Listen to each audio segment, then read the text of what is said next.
Selamat pagi, siang, malam pada Miss Dewi. Nama kami dari kelompok Vilko, Valen, sama Winda untuk mengumpulkan tugas konten pembelajaran di lembaga keuangan.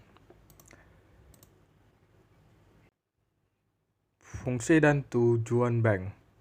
Berdasarkan Undang-Undang Nomor 10 Tahun 1998, bank merupakan badan usaha yang mengumpulkan dana masyarakat berbentuk simpanan dan mengeluarkan dalam bentuk kredit.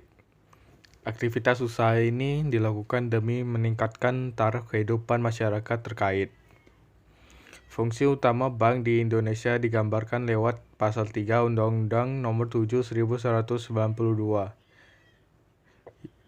yakni menghimpun dan menyalurkan dana masyarakat. Sementara tujuan bank diatur dalam Pasal 4 Undang-Undang Nomor 7 Tahun 1992, yaitu menyokong pelaksanaan pembangunan nasional agar tercipta kemerataan pertumbuhan ekonomi dan stabilitas ekonomi. Lalu, 3 jenis bank di Indonesia dan pengertiannya.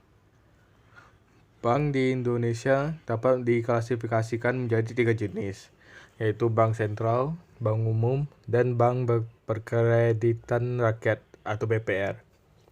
Berikut ini masing-masing penjelasannya. 1. Bank sentral. Bank sentral merupakan lembaga keuangan yang berwenang mengeluarkan alat pembayaran sah di sebuah negara. Selain itu, bank sentral ikut andil juga dalam pengurusan dan pembuatan kebijakan moneter, turut pula mengatur, menjaga, mengawasi, serta menjalankan fungsi sebagai lembaga keuangan utama. 2. Bank umum. Berbeda dengan bank sentral, bank umum menjalankan usaha secara konvensional atau prinsip syairah.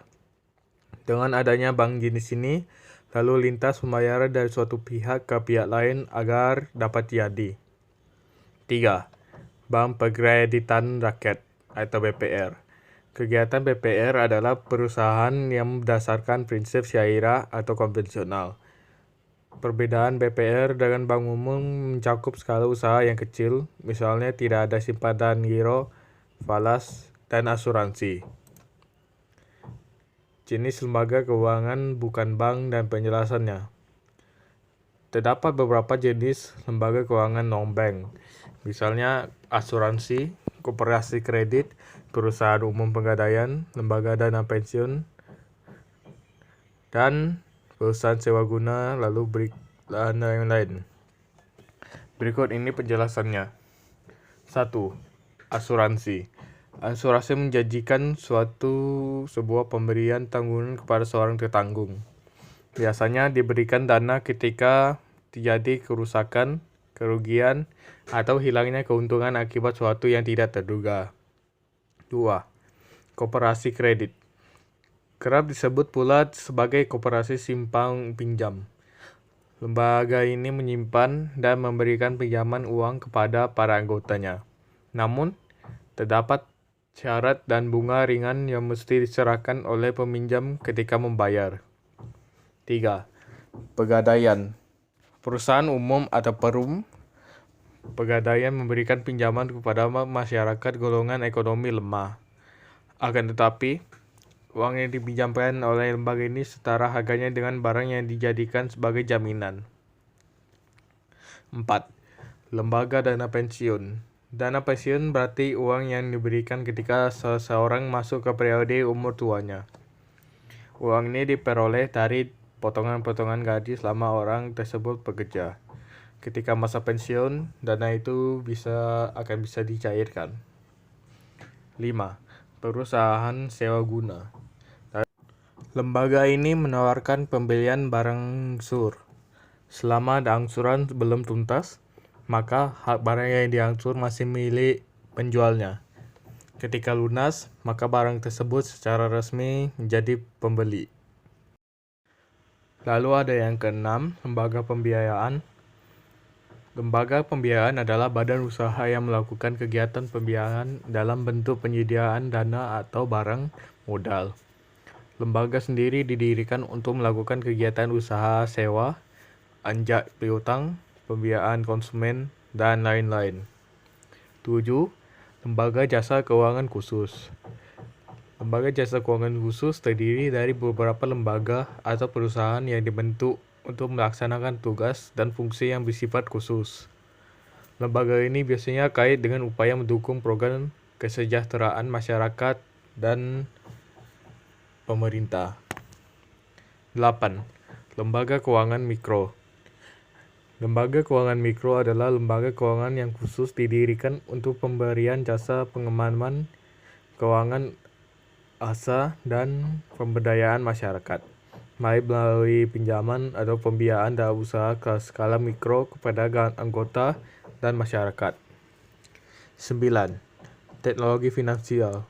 Teknologi finansial merupakan inovasi finansial dengan sentuhan teknologi modern. Berdasarkan penjelasan OJK, aktivitas teknologi finansial meliputi peminjaman dan pembayaran yang berbasis teknologi informasi. Lalu, pasar modal. Selain IKMB, terdapat juga jasa keuangan yang memfasilitasi masyarakat untuk jual beli modal, yakni pasar modal. Pasar modal di Indonesia dikelola oleh Bursa Efek Indonesia atau BII. Terdapat beberapa produk pasar modal yang dibelikan